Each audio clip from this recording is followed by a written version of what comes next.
Muy buenos días. Hoy celebramos una fiesta importantísima que es el nacimiento de nuestra Madre Santísima, la Virgen María.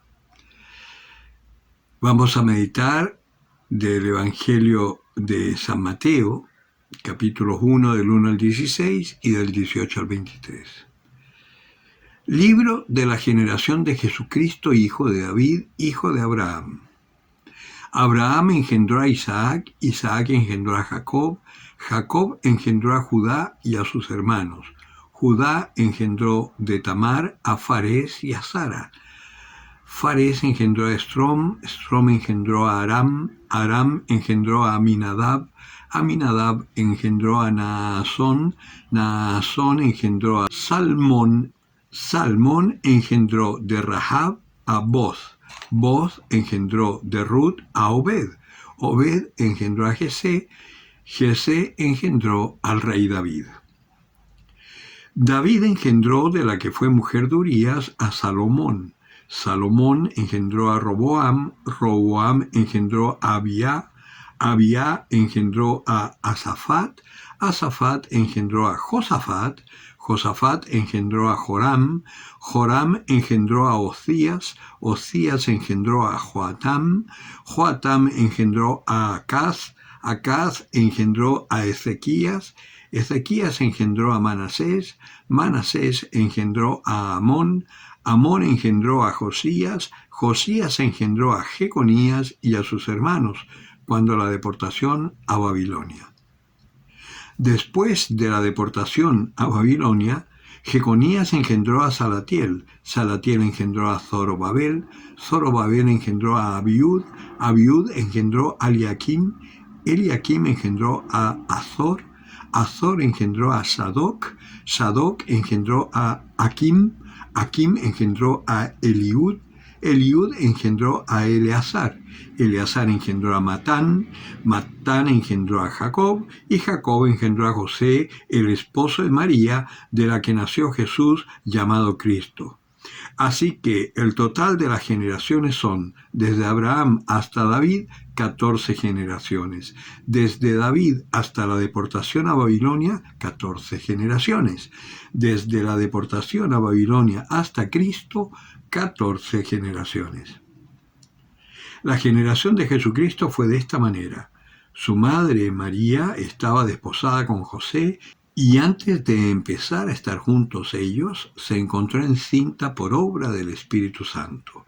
Su marido José, como era justo y no quería ponerla en evidencia, resolvió repudiarla en secreto.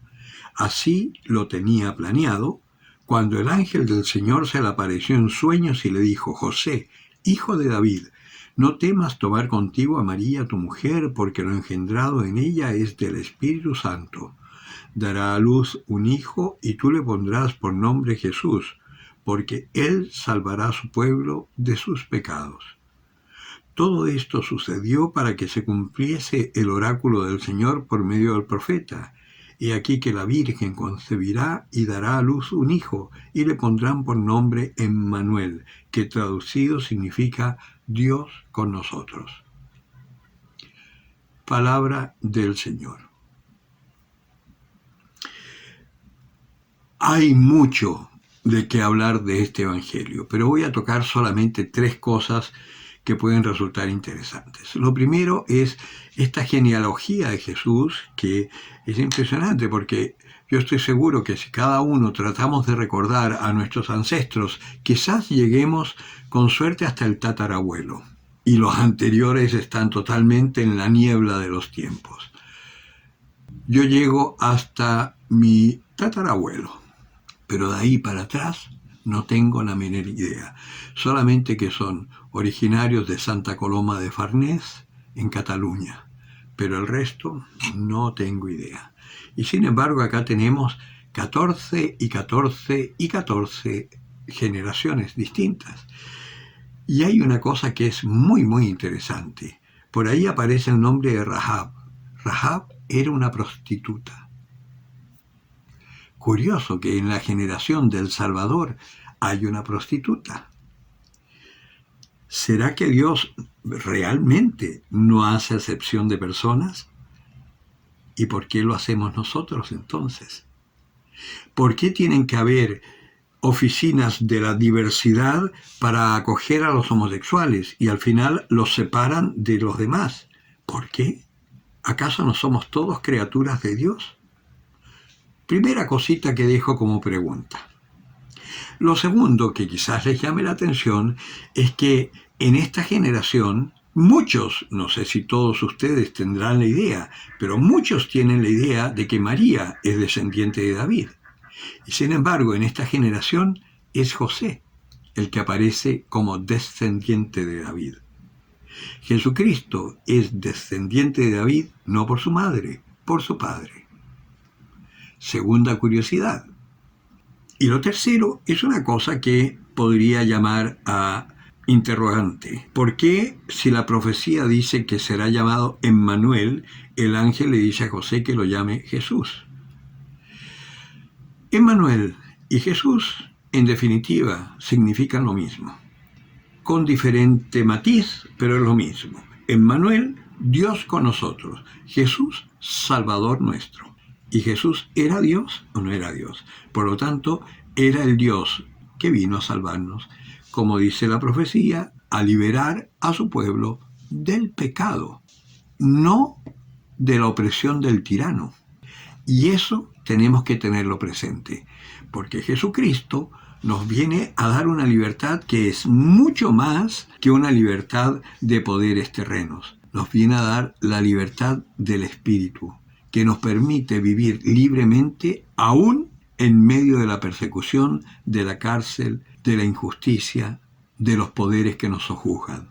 Nos da una libertad que va más allá de las ataduras de este mundo. Por último, para no alargarme mucho, hay una pequeña discusión respecto al rol de María a raíz que se ha dicho muchas veces que es corredentora. Si no me equivoco, el Papa Francisco en algún momento aclaró que no es corredentora, y tiene razón, porque se ha confundido el ser corredentora como si también de ella dependiese la redención del hombre, y la redención del hombre concierne única y exclusivamente a Jesucristo. Él fue el que dio la vida por nosotros para que nosotros fuésemos liberados de las ataduras del demonio.